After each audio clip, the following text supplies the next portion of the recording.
नमस्कार दोस्तों। पुस्तक दिल से दिल तक, अध्याय 29। मैं अपने शरीर से परे हूँ। नेपाल में मरीजों का इलाज करते समय मैं काफ़ी व्यस्त रहता था। सवेरे से रात तक इमरजेंसी और ओपीडी के बहुत सारे मरीज़ नियमित रूप से मैं देखा करता था। ऐसी स्थिति में अस्पताल छोड़कर बाहर जाकर किसी मरीज़ को देखना संभव नहीं होता था। वह बहुत ही व्यस्त दिन था, फिर भी कुछ लोग सीधे मेरी ओपीडी में चले आए। उन्होंने निवेदन किया कि मैं उनके धर्मगुरु यानी रिम्पोचे को उनकी मोनेस्ट्री में देखने जाऊं। नेपाल में बहुत से बौद्ध लोग रहते हैं। उनके धर्मगुरु को रिम्पोचे कहा जाता है, जो प्रायः अपनी मोनेस्ट्री में निवास करते हैं। उनका काफ़ी सम्मान होता है, लेकिन व्यस्तता के कारण चाहकर भी मैं अपनी ओपीडी छोड़कर उन्हें उनकी मोनेस्ट्री में जाकर नहीं देख सकता था। मैंने विनम्रता से उन्हें मना कर दिया, लेकिन उन लोगों के विशेष आग्रह को अंततः मैं टाल न सका।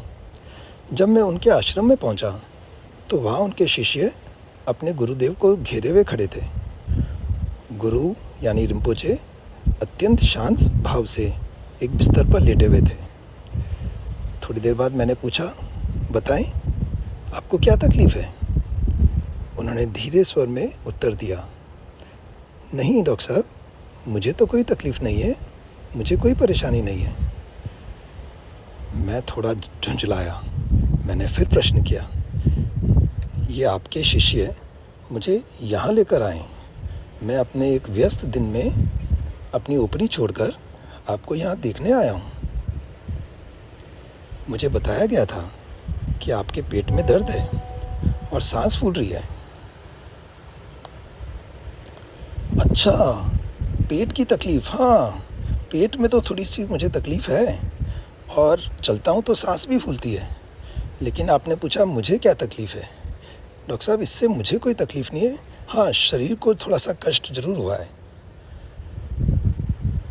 मुझे समझ में आया दोस्तों कि ये अपने शरीर और स्वयं को अलग अलग देख रहे हैं, इसीलिए शारीरिक तकलीफ़ को वो अपनी तकलीफ़ नहीं मान रहे हैं।